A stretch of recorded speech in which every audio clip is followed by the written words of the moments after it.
নমস্কার, রম্য গল্পমালায় আপনাদের স্বাগত জানাই। আমি রম্য মাইতি। আজ নিয়ে এসেছি সাহিত্যিক লীলা মজুমদারের লেখা কল্পবিজ্ঞানের গল্প শর্টকাট। হরিচরণ সামন্ত ছিলেন আদর্শ ছাত্র, আদর্শ পুত্র, আদর্শ স্বামী না হোক আদর্শ গৃহস্বামী তো বটেই। সেকেলে বাড়ি এবং কড়া কড়া বাপ জ্যাঠা, কাজে ওসব না হয়েও উপায় ছিল না। এখন তাঁরা যে যার স্বর্গে গেছেন। বাবা আছেন বটে, তবে তিনি হরিচরণকে অনেক সময় নিজের বাপ বলে ভুল করেন এবং যমের মতো ভয় করেন। হরিচরণের বয়স এখন 53, তাতে অবাক হওয়ার কিছু নেই। গোড়াতেই তো বলেছি বয়সটা খারাপ। কর্মস্থলে দারুণ প্রশংসা ও প্রতিপত্তি। ভারতীয় জরিপ বিভাগে এমন তীক্ষ্ণ বুদ্ধি দক্ষ কর্মচারী আর একজনও ছিল না। তিনি যে সমস্ত বাধা বিঘ্ন হিংসে প্রতিদ্বন্দ্বিতা ডিঙিয়ে দেখতে দেখতে সাফল্যের সর্বোচ্চ সিংহাসনের দিকে ধাপে ধাপে উত্তরণ করবেন, তাতে আর বিচিত্র কী? সত্যি কথা বলতে বাধা নেই, অসম্ভব ভালো জরিপের কাজ জানতেন। আর শুধু জানতেন না, হাতে কলমে পায়ে থিওডোলাইটে চাক্ষুষ দেখিয়েও দিতেন। ভারতে এমন কোনো দুর্লঙ্ঘ পাহাড় বন নদী সাগর ছিল না, পলক না ফেলতে যার উচ্চতা দৈর্ঘ্য গভীরতা নিজের চেয়ারে বসে বলে দিতে না পারতেন। দরকার হলে মনে মনে ষাট ইত্যাদি অবলম্বন করতে পিছুপা হতেন না।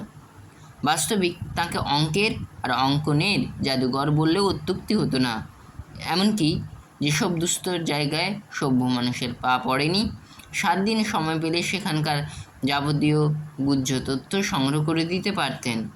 সহকর্মীরা বলতেন 21টা উপজাতীয় ভাষা নাকি ওর নখাগ্রে। হলে হবে কি, নিজের সংসারের অলিগলি কোনো দিনই চিনে উঠতে পারলেন না। মনের সুরঙ্গের কথা তো ছেড়েই দিলাম। তার ফলে না মা, না স্ত্রী, না ছেলে মেয়ে কাউকেই খুশি করতে পারতেন না। তারা সবাই সারাক্ষণ একক এবং সামগ্রিকভাবে অষ্টপ্রহর ওর বিরুদ্ধে অভিযান চালাত। শুনেছি অতিরিক্ত ঘর্ষণের ফলে লোহা ইস্পাত এরা পর্যন্ত বিদ্রোহ করে। মানুষের কথা ছেড়েই দিলাম। ইচ্ছা করলেই হরিচরণ সামন্ত কলকাতার হেড কোয়ার্টারে গদিমোড়া এবং হাতলওয়ালা চেয়ারে বসে অসমাপ্ত মানচিত্র আর ছুঁচলো ম্যাপিং পেন নিয়ে কর্মজীবনের বাকি বছরগুলো নিয়ত বর্ধনশীল গৌরবে কাটিয়ে দিতে পারতেন। তা নয়, বাইরে থেকে দেখতে অমন নিরীহ নির্বিবাদ সর্বংশ মানুষটি বাড়ির কাউকে বা সহকর্মীদের কাউকে কিছু না জানিয়ে গোপনে বিস্তর কলসুতো নেড়ে ভারতের উত্তর পূর্ব কোণে এখনও যেটুকু অল্প জানা অরণ্যভূমি বাকি ছিল, যেচে সেইখানে সরেজমিনে তদন্ত করবার দায়িত্ব এবং ছোটোখাটো একটি বাছাই করা অভিজ্ঞ কর্মীদল নিয়ে একদিন ভোরে রওনা হয়ে গেলেন। আপিস থেকে তার হুকুমে আরেকটু বেলায় তাঁর বাড়িতে খবর দেওয়া হলো। ততক্ষণে নির্দিষ্ট যাত্রার প্রথম ল্যাপটুকু শেষ করে একটা বিশেষ জায়গায় তাঁদের খুদে সরকারি প্লেনটি নেমেছে। বাড়িতে একটা ঠিকানা পর্যন্ত রেখে যাননি। আর অফিসের কর্মচারীরা নিজেরাই কিছু জানতেন না তো বলবেন কি? জরিপের সমস্ত সাম্প্রতিকতম নিয়মগুলো নখাগ্রে এবং আধুনিক যন্ত্রপাতি ও বৈজ্ঞানিক সরঞ্জাম সঙ্গে থাকলেও জরিপের কাজ খুব সহজ নয়। এতটুকু ফুল থাকার কথা নয় বা ছিদ্র রাখার উপায় নেই। কী গাছ, কটা গাছ, কত নদী, কোন দিক, কটা বাঁক, কী পাথর, কত দৈর্ঘ্য, কত গভীরতা, কী জানোয়ার, কোন পাখি, তাদের আবাস কথায়, খাদ্য কী, কত উপজাতি, তাদের চেহারা, ধর্ম, ভাষা, জীবনযাত্রা কেমন ধারা, মনোভাবই বা কীরকম। এসব প্রশ্নের উত্তর তো আর অঙ্ক কষে সবসময় পাওয়া যায় না। চড়তে হয়, নামতে হয়, ওলন ঝোলাতে হয়, ফিতে টানতে হয়, ভাব করতে হয়, উপহার দিতে হয়, ফটো তুলতে হয়, এই রকম ব্যাপার। এসবে হরিচরণের কোনো আপত্তি নেই, বরং এই শতগুণে ভালো। আঁকাজোখা ঠিক হলে উত্তরটা ঠিক হয়, সংশয় করার মতো অখদ্দে ব্যাপার নয়। অঙ্ক কষা ঠিক, তবু উত্তর ভুল। বলা বাহুল্য এসব হলো গিয়ে ভূমিকা। আপাতত হরিচরণ আর তাঁর ছোট দলটি ঘন অরণ্যের ভেতরে যতটা জীব যাওয়া যায় ততদূর গিয়ে তাঁবু করেছেন। সরকার আজকাল আর হাতির পারমিট দিতে চায় না। হাতির রসদ জোগানো এক মহা সমস্যা হয়ে দাঁড়ায়। তবে কিছু খচ্চরা টাট্টু ঘোড়া সঙ্গে এসেছিল। তাঁবু জীবন হরিচরণ ভালোবাসেন। চেতলার ওই অনড় সংসারের সঙ্গে কোনো সাদৃশ্য নেই। ঝাড়া ঝাপটা ঘরকন্যা, 1 ঘন্টার মধ্যে সব জিপে তুলে উনুন বুঝিয়ে রওনা দেওয়া যায়। যেটুকু না হলে চলে না, তার চেয়ে একটা জিনিস বেশি নয়, বরং কম। যেসব দরকারি জিনিস বাদ পড়ে গেছে সেগুলো ছাড়াও বেশ কাজ চলে যায়। 10 দিন উদয়াস্ত কাজ, 11 দিনের দিন ছুটি। চারিদিকে ঘন বন, মানুষের বাসে চিহ্নমাত্র নেই। জানোয়ারের তো নয়, সাধারণত থাকেও না, এমনই অদৃশ্য পদসঞ্চারে তারা চলাফেরা করে, তবু চিহ্ন রেখে যায়।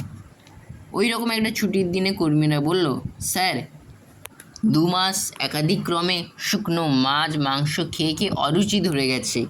এখানে বুনো পেরু আছে, ঘোষাল তার চিহ্ন দেখেছে। মোটাসোটা গোটা 3 মেরে দিলে ছুটির দিনে ফিস্টি করি। হরিচরণের মনে না না ঝামেলা। মাছ মাংস খান, অথচ মিছিমিছি পশু পাখি মারতে চান না। অবশ্যই লোকগুলো একদিন খেতে চেয়েছে, সেটাও কিছু ফেলনা কথা নয়। চন্দু ছিল বেশ হুঁশিয়ার, চটপটে। তাকে সঙ্গে নিয়ে বেরিয়ে পড়লেন। বলা বাহুল্য, হরিচরণের গুলিও কখনো বিফল হতো না। অল্প সময়ের মধ্যেই 3টে নির্দোষ বড় মাপের পাখি প্রাণ হারালো। অবশ্যই খুব একটা নির্দোষও বলা চলে না।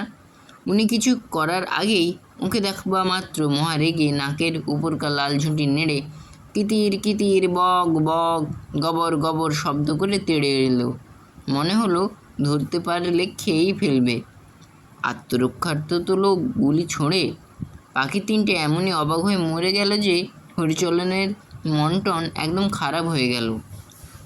বন্দুক আর পাখি দিয়ে চন্দুকে ক্যাম্পে ফেরত পাঠিয়ে তিনি আরও গভীর বনে ঢুকে গেলেন। এদিকার বাঘ ভালুক যে স্থানীয় লোকেরাই কবে মেরে শেষ করেছে সে কথা সবাই জানে। বুনো হাতেও কচ্চিৎ আসে। তাছাড়া হরিচরণের মতো নিরীহ মানুষকে ছাড় পোকারাও কামড়ায় না, তা বুনো হাতি। বনের মধ্যে সারাদিনই আবছায়া, কখন যে সন্ধে হয়ে এলো টের পেলেন না। হঠাৎ খানিকটা খোলা জায়গা এসে খেয়াল হলো আলো কমে গেছে, এখন ফেরা দরকার। কেমন যেন মনে হলো পায়ের নিচের মাটিটা একটু একটু উঠছে। এখানে মাটি উঁচু হওয়ার একমাত্র কারণ একটা মন্দির টন্দির কিছু ছিল একসময়, হয়তো কাঠের বৌদ্ধ মন্দির। তার কোনো চিহ্ন দেখতে পেলেন না, খালি একটা কারিকুরি করা পাথরের খুঁটি একপাশে মুখ থুবড়ে আছে। সোজা করতেই দেখেন বুদ্ধ নয়, বোধিসত্ত্ব। বুদ্ধের মাথায় আছে রুদ্রাক্ষের মালা জড়ানো, এর মাথায় মুকুট। খুঁটিটা নাড়াচাড়া করতেই একটা ছোট্ট চকচকে জিনিস পাশ থেকে গড়িয়ে গেল। আশ্চর্য হয়ে সেটি তুলে দেখলেন কোনো মিশ্র ধাতুর তৈরি, টাকার মতো বড় গোল একটা বোতামই হবে বা। মধ্যিখানে সুতো লাগাবার 2টি ছ্যাদাও আছে। মাপের তুলনায় জিনিসটাকে বড় বেশি ওজনের মনে হলো। এখানে তাহলে মানুষের যাওয়া আসা আছে, নইলে এমন একটা চকচকে নতুন কৃত্রিম জিনিস আসে কী করে? বেশ জিনিসটি, সেটিকে পকেটে পুরে ওইখান থেকে ফিরলেন হরিচরণ। মনের মধ্যে একটা খটকা লাগছিল, এখানকার মাটি তো অমন করে ক্রমাগত উঠে যাওয়ার কথা নয়। চিন্তা মনে আসতেই ভাবলেন, তবে কি বড় বেশি উত্তর পূর্বে চলে এসেছি? হিমালয়ের পায়ের আঙুলগুলো যে অনেক দূর অবধি ছড়িয়ে থাকে এটা তাঁর ভালো করেই জানা ছিল। কম্পাস থেকে হাঁটা অভ্যাস, সেটাই হয়তো ঠিকমতো কাজ করছে না। মাটির নিচে লোহা বা কোনো তেজস্ক্রিয় ধাতু থাকা অসম্ভব নয়। অসম্ভব বলে কিছু নেই এই দুনিয়ায়। জ্ঞানীরা জানেন যা কিছু ঘটেছে সম্ভব বলেই ঘটছে, অসম্ভব হলে ঘটতো না। আমাদের জ্ঞানের সীমানাটাই সম্ভাব্যের সীমানা নয়। ওই ভালো মানুষ চেহারার চাঁদটাও সমুদ্রের জলকে টানে।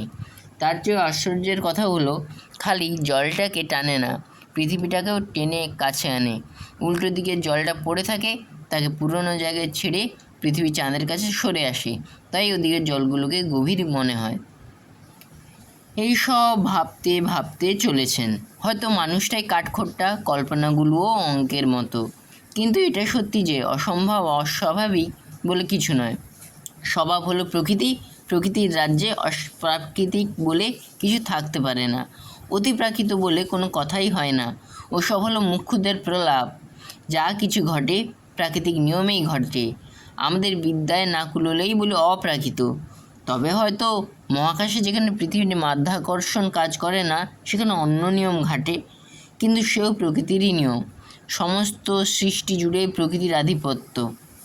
না, পথ যে হারিয়েছেন তাতে কোনো সন্দেহ নেই, কারণ মাটিটা আগের চেয়েও অনেক বেশি খাড়া হয়ে ক্রমাগত উঠেই যাচ্ছে। বনও চারিদিকে ঘন হয়ে আসছে। কথাটা মনে হতেই হরিচরণ থমকে দাঁড়ালেন। তবে কি শেষটা তাঁকে সত্যি সত্যি বুনোতে ধরেছে নাকি? এই অঞ্চলের লোক বুনোকে বড় ভয় করে। বুনো হলো গিয়ে বনের অমঙ্গল শক্তি, বোঙা যেমন মঙ্গল শক্তি। ভেবেও হাসি পেল হরিচরণের। বুনো টুনো কিছু নয়, ব্যাপার হলো দিগ্ভ্রম। দিগ্ভ্রম হলে মানুষ মানসিক ভারসাম্য হারায়, অর্থাৎ মতিভ্রম হয়। তখন যা তা চিন্তা হয়, এমনকি যা তা দেখাও আশ্চর্য নয়, সব ভ্রান্তি, মন গড়া ছায়া মাত্র। তাহলে এদেরকে কে বোঝাবে? এই বনের বড় দুর্নাম। স্থানীয় কর্মী পাওয়া যায়নি, জরিপ বিভাগের পাকাপোক্ত অভিজ্ঞ লোক আনতে হয়েছিল। বুনোর কথা তারা অনেকেই শুনেছে, বনের অশরীরী অপদেবতা, নির্জন সংরক্ষিত বনে তাদের ভয়ঙ্কর প্রভাব। এসব কথা এদিকে শেষ পোস্ট অফিসের পোস্টমাস্টার বলেছিলেন। মুখ্যদের মন গড়া কুসংস্কার থাকতে পারে, কিন্তু তিনি নিজে ওই বনে পা দিতে রাজি নন, 1000 টাকা দিলেও না। হরিচরণ জানতেন বুনো একটা মানসিক রোগ ছাড়া কিছু নয়। বনের শাস্ত্রে অনভিজ্ঞ লোকের বনে ঘুরে ঘুরে মাঝে মাঝে মাথা ঘুরে যায়, তাই ভুলভাল দেখে। এর মধ্যে অপ্রাকৃত কিছু নেই। তাঁরও হয়তো তাই হয়েছে। কম্পাস ঠিক আছে, তিনি দেখেছেন ভুল। সভ্য জগতে মানুষের মনে মনে বনের ভয় সর্বদা লুকিয়ে থাকে, কিন্তু বুনোয় ধরলেও নিজের উপর প্রত্যয় হারাবার ছেলে ছিলেন না হরিচরণ। জোর কদমে কয়েকবার এগিয়েই থমকে দাঁড়ালেন। দেখেন, একটা গাছের গায়ে তার দিয়ে বাঁধা একটা কাঠের তৈরি রং জ্বলা নোটিশ ঝুলছে। তাতে ইংরেজিতে লেখা শর্টকাট। তার নিচে অবদ্ধ অক্ষরে আরও কিছু লেখা ছিল। তার মাথা মুন্ডু বোঝা গেল না। শর্টকাট? শর্টকাট কেন? কোথায় যাওয়ার শর্টকাট? সে যাই হোক, সেখানে তাড়াতাড়ি পৌঁছানো যাবে। হরিচরণ শর্টকাট ধরলেন। শর্টকাট? কিন্তু শর্টকাট কি এমন ধারা হয়? পায়ের নিচে মাটি ঝিমঝিম করে, কোনো একটু বোঁ বোঁ করে। হরিচরণ পায়ের দিকে চেয়ে দেখলেন মাটি তো নয়, যেন একটা অ্যালুমিনিয়াম না কিসের পাতের উপর দিয়ে হাঁটছেন। সেটা আবার বোবা মাদুরের মতো ভূমির উপর চিতিয়ে পড়ে নেই, প্রতি পদক্ষেপেই যেন চিড়বিড়িয়ে উঠছে, সারা শরীরে শিহরণ জাগছে। চীনের যুদ্ধের কোনো কলকব্জা কিনা কে জানে? লোকে জাপানিদের প্রশংসা করে, আসলে চীনেরা তাদের বহু শতাব্দী আগে থেকেই পৃথিবীর শ্রেষ্ঠ কলকব্জার উদ্ভাবক। কে জানে এটা হয়তো তাদের দেশে যাওয়ারই শর্টকাট। এক সময় এমনই স্বচ্ছন্দ গতিতে হিমালয় ফুঁড়ে ওপারে বেরিয়ে আসবে। এক এক পা ফেলছেন, মনে হচ্ছে যেন 20 কদম এগিয়ে গিয়েছেন। দুপাশের গাছপালাগুলোকে সাঁই সাঁই করে পেছনে ফেলে যাচ্ছেন, যেন চলন্ত রেলগাড়ির কামরা থেকে দেখছেন। বাস্তবিক বুনোয় ধরেনি তো? চীনেরাই যদি হবে, তো সাইনবোর্ডে ইংরেজি লেখা কেন, যাতে উনি পড়তে পারেন? এটা ঝোলাবার সময় হরিচরণ সামন্তর এখানে আগমন তো সুদূর ভবিষ্যতের ক্রোড়ে ছিল। একে কি বুনো বলে? খপ করে দাঁড়িয়ে গেলেন হরিচরণ। দুপাশের গাছপালা দাঁড়িয়ে পড়ল, শুধু পা দুটো তখনও ঝিমঝিম করতে লাগলো। সামনে খাকি শার্ট হাফ প্যান্ট পরা দাঁড়িওয়ালা একটা লোক মাটির ওপর হুমড়ি খেয়ে পড়ে কি যেন খুঁজছেন। ওর সাড়া পেয়েই মুখ তুলে চাইলেন। লোকটির চোখে মুখে একটা গানের ছাপ আছে যে হরিচরণ নিজের অজান্তেই বলে বসলেন, কি হারিয়েছে খুঁজে দেবো স্যার? অমনি লোকটি উঠে দাঁড়ালেন। মুখটা কেমন যেন চেনা চেনা মনে হলো। কাঠখট্টা গলায় লোকটা বললেন, এ পথ দিয়ে কোথায় যেতে চাও? হঠাৎ মনে পড়ল, এই লোকটা কি অধ্যাপক V.G. মাথাই, যিনি বৈজ্ঞানিক গবেষণা তথ্য সংগ্রহ করতে গিয়ে নিখোঁজ হয়ে গিয়েছিলেন? নাকি স্ট্যান্ডিস, উত্তর মেরুর পর যার কোনো হদিশ পাওয়া যায়নি? কেমন যেন মনে হতে লাগলো দুনিয়ার যাবতীয় তুখোড় বিজ্ঞানীদের সঙ্গে এর চেহারার আশ্চর্য মিল। তবে কি বুনোই নাকি? আবার চোখে কেমন ঝাপসা দেখতে লাগলেন। পা দুটো এমনই ঝিমঝিম করতে লাগলো যে ভাবলেন বুঝি পড়ে যাবেন। একটা অবলম্বনের জন্যে শূন্যে খামচাতে লাগলেন। লোকটা কাষ্ঠ হেসে বললেন, ভয় নেই, পড়বে না। কালের পর থেকে কে কবে পড়েছে বলো? বসে পড়ো। পা দুটো দুর্বল লাগছে বুঝি? তা অসমের শর্টকাটে পা দেবে, দুর্বল লাগবে না? হরিচরণ আকাশ থেকে পড়লেন। সময় শর্টকাট? সে আবার কি? কথাগুলো ইংরেজিতে বললেন না বাংলায় বললেন, নাকি আদৌ বললেন কি না টের পেলেন না। লোকটি পাশে বসে দাঁড়ালেন, পিঠে হাত রেখে বললেন, ভেবেছ কখনো 1 শতাব্দী থেকে 100 বছর সময় লাগে? কটা লোকই বা বাঁচে অতদিন? 2 শতাব্দী তো কেউ না, অথচ অনন্তকালের হিসেবে 2 শতাব্দী হলো চোখের পলকের চেয়েও বহুগুণ কম। আমার গবেষণার জন্য অত সময় কোথায় পাই বলো? তাই অনেক চেষ্টার ফলে সময়ের এই শর্টকাট করে ফেলেছি। বেগ কমিয়ে রাখলেও 5 মিনিটে 1 শতাব্দী পার হওয়া যায়, দুদিকে, মাইন্ড ইউ, অতীত এবং ভবিষ্যতে। আর যদি স্পিড বাড়ানো যায়। এইখানে হরিচরণ সামন্তর হাত পা এলিয়ে মুচ্ছ যাওয়ায় বাকিটুকু শোনা হয়নি। যখন জ্ঞান হলো দেখলেন লোকটি ওকে একটা খুদে শিশি শোকাচ্ছেন, আর মন থেকে সব ভয় ভাবনা অবিশ্বাস দ্বন্দ্ব দূর হয়ে যাচ্ছে। সামান্য ভাঙা গলায় হরিচরণ বললেন, শর্টকাট কি করে হতে পারে? লোকটি আকাশ থেকে পড়লেন, তা হবে না কেন? সব সম্ভাব্য জিনিস যেভাবে হয় নির্ভুল অঙ্ক কষে। একটা 20 হাত লম্বা দড়ি সোজা করে পাতলে 20 হাত দূরে তার মাথা থাকে, কিন্তু যদি বৈজ্ঞানিক উপায়ে দড়ির রেখা বেঁকিয়ে মাথাটা টেনে কাছে আনা যায়, তাহলে কোলে তুলে নেওয়া যাওয়া যায় নাকি? বলেছি তো অসাধারণ বুদ্ধিমান ছিলেন, অঙ্কে কখনো 100-তে 100 কম পাননি। টপ করে ব্যাপারটা বুঝে নিয়ে বললেন, তবে কি আপনি বলতে চান যেসব জিনিস ঘটে গেছে সেসবও আবার ফিরে দেখা যায়? তা কি করে সম্ভব, যা চুকে বুকে গেছে? লোকটা বিরক্ত হলেন, চুকে বুকে যায় না কিছু, চারিদিকে চিহ্ন ছড়িয়ে থাকে। তুমি যে ঘর বাড়ি ছেড়ে এত দূর চলে এসেছো, কত শহর, নদী, মাঠ, পর্বত পার হয়ে এসেছো, সেসব এখন চোখের আড়াল হয়েছে বলে কি নেই হয়ে গেছে? ওখানে ফিরে যাও, দেখবে সব যেমন ছিল তেমনই আছে, সময়ও আছে, লোকে কিছু জানে না বলে বোঝে না। হরিচরণের পায়ে জোর এলো, উঠে পড়ে বললেন, কোনো বিশেষ মুহূর্তে আধ ঘন্টার জন্য আমাকে ফিরিয়ে নিয়ে যেতে পারেন? এই যেমন ধরুন 15 বছর আগের পয়লা বৈশাখের বেলা 12টা থেকে 12:30। নিশ্চয়ই পারি, চাবিটা পেলেই পারি। এখন মুশকিল হয়েছে, চাবি আমি বোতাম পরে থাকি, পাছে ভুলে কোথাও ফেলে আসি, তা সেইটে সুতো ছিঁড়ে কোথায় পড়ে গেছে, আমিও এই সময় আটকে আছি। হরিচরণ বললেন, সেটা পেলেই পারবেন? নিশ্চয়ই, কিন্তু পাচ্ছি কই? হরিচরণ পকেট থেকে অদ্ভুত বোতামটি বার করে লোকটির হাতে দিলেন। উনি এমনই খুশি হলেন যে চকাত করে তার গালে একটা কিসি দিয়ে বললেন, রেডি? এই দেখো, 15 বছর আগের পয়লা বৈশাখের বেলা 12টা। বলার সঙ্গে সঙ্গে হরিচরণ টের পেলেন তিনি তাঁর চেতলার বাড়ির পড়ার ঘরে ঢুকছেন, হাতে একটা উইল, দাদা শ্বশুর মশাইয়ের উইল, যা হারিয়ে ফেলা নিয়ে বাড়িসুদ্ধ সকলের সঙ্গে তার মনোমালিন্য, যার ফলে 52 বছর বয়সে এই বনে আগমন। হরিচরণ উইল হাতে ইদিক উদিক তাকে এনসাইক্লোপিডিয়া ব্রিটানিকা ডব্লুর পেছনে গুঁজে রাখলেন। তারপরেই কেমন মাথা ঘুরতে লাগলো, টের পেলেন ধপ করে পড়ে যাচ্ছেন সব অন্ধকার।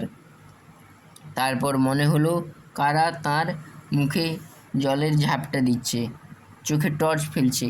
ধড়মড় করে উঠে বসতে চন্দু বলল, নিশ্চয়ই বুনোয় ধরেছিল স্যার, এই জায়গাটা নাকি বড় খারাপ, পুরনো একটা মন্দির ছিল এখানে। ধড়মড় করে উঠে বসে হরিচরণ বললেন, বুনো টুনো নয় বাপু, সব অঙ্কের ব্যাপার। এখনো কি আজ নাকি কাল হয়ে গেছে? পেরুতিনটাকে শেষ করেছো নাকি?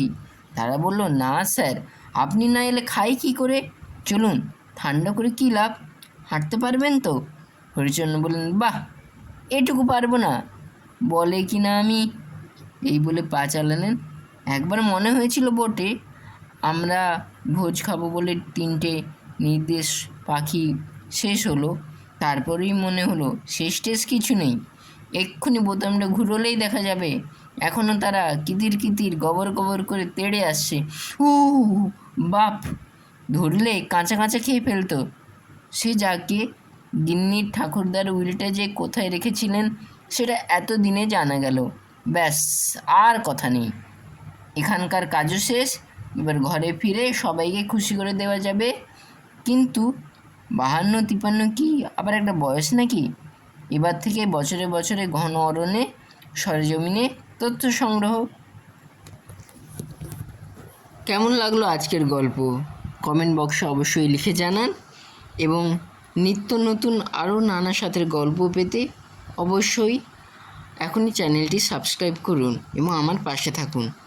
ভবিষ্যতে আপনাদের ইচ্ছে মতন কোনো গল্প শুনতে চাইলে অবশ্যই কমেন্ট বক্সে লিখে পাঠান, এবং পরবর্তীকালে উপন্যাস এবং নানা ধরনের কাহিনী আপনাদের সাথে ভাগ করে নিতে আমি খুব শিগগির আসব। ধন্যবাদ।